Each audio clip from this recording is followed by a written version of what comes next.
Alright guys, welcome back to Formula 1 news. Red Bull's top simulator driver has revealed exactly the target that other teams will be chasing if they want any chance to beat the RB20 going into the upcoming season. He even goes as far to say that as far as he's concerned, this season again will be very dull, with Verstappen absolutely dominating from start to finish based on how the RB20 is currently performing in the simulator. Will this be true in reality? Is this Red Bull pride before a fall? Very much intrigued to your thoughts in the comments below. Hit the like button if you enjoy. Subscribe if you're new as always, I greatly appreciate it. First of all, here on Guenther Steiner again, a few interesting updates. Marko's been running his mouth again, as he quite often does. We've seen lots of updates from Steiner over the last few days as a result of the surprise Haas firing, effectively. Steiner, even though, went on to say, well, Marko said on Steiner, that Steiner wanted to convert his Netflix popularity. Let's not forget, I mean, if you look at the Formula 1 manager game, you get Toto on there, you get Horner on there, and you get Steiner on there. And look, Steiner's more popular than his entire team. He's more popular than his drivers. So maybe not a surprise that maybe he became a victim of his popularity, as Marko says, but apparently Steiner wanted to convert his, good rapport in the Formula 1 world and community over the last several years into some sort of ownership stake in the Haas team. That's apparently what he might have proposed to Gene Haas. Now, we don't know if this is true. We don't have Steiner saying this publicly, and it doesn't seem to be precisely the reason why he was fired, at least according to what Gene Haas had to say. Wanted a change of direction, wants more to be achieved from the same set of resources. I know, you guys know what I think about that, but Marko said, I've only heard that he wanted to convert his popularity into shares in the team, and owner Gene Haas no longer liked that idea, so he was fired, became a victim of his popularity. Intrigued to hear what you guys think on that, because, Marko does say some things from time to time. Also on AlphaTauri, though, well, future going to be Racing Bulls, we believe. I'm pretty sure they can confirm that on the date they unveil their livery. So yeah, the transition in logo and in branding will probably be confirmed on the same date that they unveil their car. That is apparently going to be the 9th of February. So this is what we know so far. Williams and Stake on February the 5th. Alpine on the 7th, which is not confirmed but rumoured. Red Bull on the 8th is confirmed. Racing Bulls the next day. Aston on the 12th, and then on Valentine's Day, McLaren and Mercedes is the current rumour, although some of these could possibly change in the relatively near future. Quickly on McLaren as well, Zach Brown's been talking about how a Norris contract extension is absolutely a priority for them. Definitely a fascinating driver market over the next 12 months or so. We talked about the Alex Albon situation very recently, his possible contract ending in 2025. There's been some further rumours on that as well, because some sources say Albon's contract ends at the end of this season, 2024. Some say, ESPN, it ends at the end of 2025. Now, contracts don't really matter that much. If one team wants a certain driver, they will pay the money, they will get it done. But when there's usually this level of disparity, it means that quite possibly there's some sort of clause in Albon's contract which allows a one-year extension. Whether it's Williams that can trigger that clause or Albon that can trigger the clause, that's kind of unknown, but regardless, if Ferrari or if somebody else really wants Alex Albon, they can probably pay the money and go and get him. We've seen, of course, Ferrari talk at quite some length about locking down Leclerc for a longer-term deal. Zach Brown's now saying the same thing about Lando Norris. Makes sense, but of course, Norris could be a potential Red Bull target. That's been talked about plenty of times previously. But speaking of Red Bull, we've got to talk about the RB20. There's an immense amount of confidence about how good this car is going to be going into next season, and frankly, there should be. Red Bull gave up on the RB19, the most dominant car statistically in terms of percentage wins in a season in Formula 1 history, way earlier than they could have done to focus on the RB20. Rumour has it, of course, coming out of the Red Bull factory, they're already focusing on the RB21 because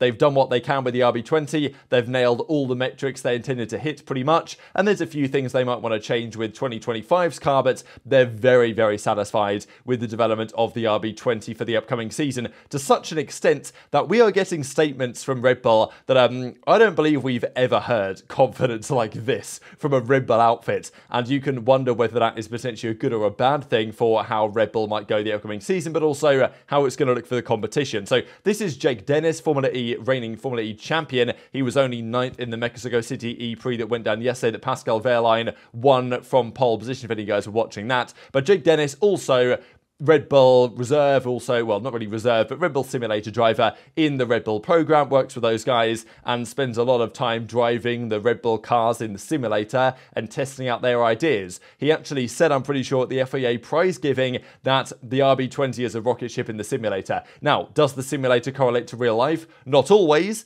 but in Red Bull's case, it tends to, right? I mean, we've seen Mercedes over the last couple of years struggle with the correlation, but Red Bull didn't seem to have too many difficulties from that from the very start. Now, we do know that this year's RB20, though, will be in some ways quite different. Adrian Newey is apparently designing, an entirely new floor, and there's a few things they're changing around to try and, obviously take some good elements of the RB19. They don't want to throw away that car, but, revolutionize in some respects how good they think the car can be within this set of regulations. They believe there's far more performance to find. So big changes coming to the RB20, potentially because of those big changes. Will the simulator information correlate with what happens in reality? Maybe not, but if it does, it's just going to be so challenging for anybody else. This is what Jake Dennis goes on to say. We've got an extremely fast race car again at the Red Bull team.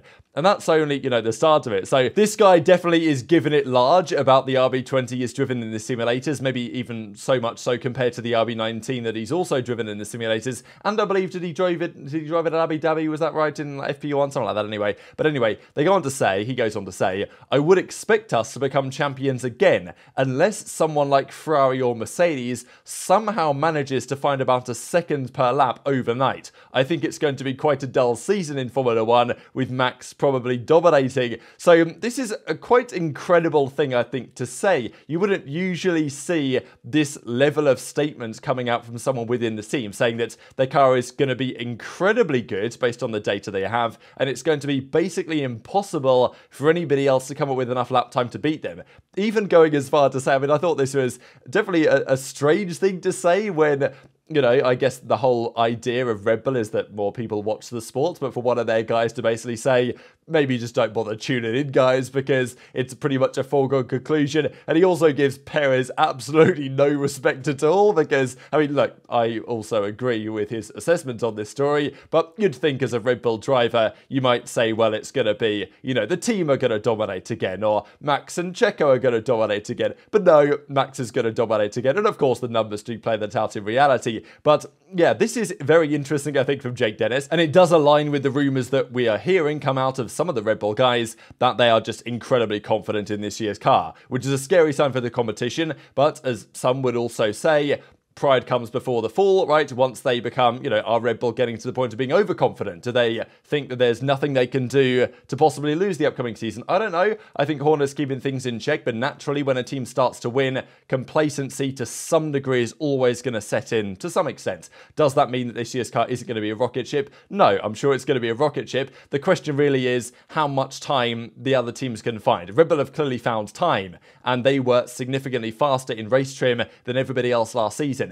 Dennis reckons this is the target. 1 second per lap. That's what you've got to find. If you can find that, you might be able to compete. But if you can't find that, you've got no chance. And likely, that's a lot of time to find in the third year of a set of regulations when, what did we find from 22 to 23? Maybe a second? So to do that again, when there should be theoretically diminishing returns, is a massively tall order, but that's the target that Jake Dennis is setting. Find a second, or you're not going to be anywhere close, basically. These were the rumours, of course, about the Ferrari. We've heard Sainz talk about the fact that the SF23, they want to retain some of its traits for next year's car.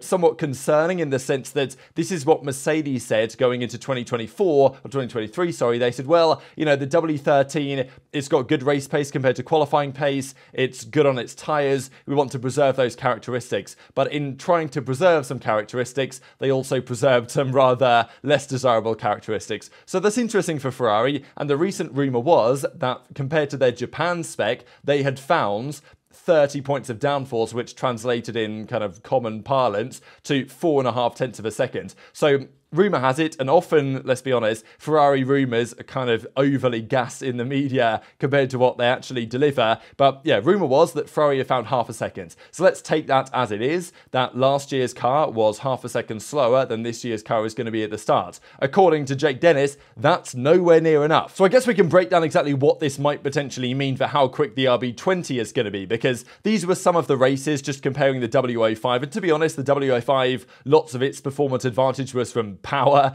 The RB19's performance advantage was purely aerodynamic, but these were some of the circuits they both raced on. And if you average out these numbers, it's roughly half a second. I would say that on average over the course of the season, I mean, this was Spa, a long track, but the Red Bull was 0.8 of a second per lap faster than anybody else. I mean, that was absolutely absurd, to be honest. Spa is just ridiculously good for these Red Bull cars, and you can see the evidence of that right here. And there's another example, I think, in this image, where this is kind of the gap really in performance between Miami and Budapest, just seeing how far away the cars were there, and we've got the McLaren roughly half a second back, the Mercedes, the Ferrari in a similar boat, then the Aston further back than that. So over the course of the season in race trim, qualifying was, pretty similar, but in race trim, the Red Bull on average probably had, I would say at least 4-5 tenths of a second over the competition. So I guess if you take Jake Dennis's assessment of a second required, then what that means is that Red Bull have found half a second. Let's say Red Bull last year were half a second ahead of the field.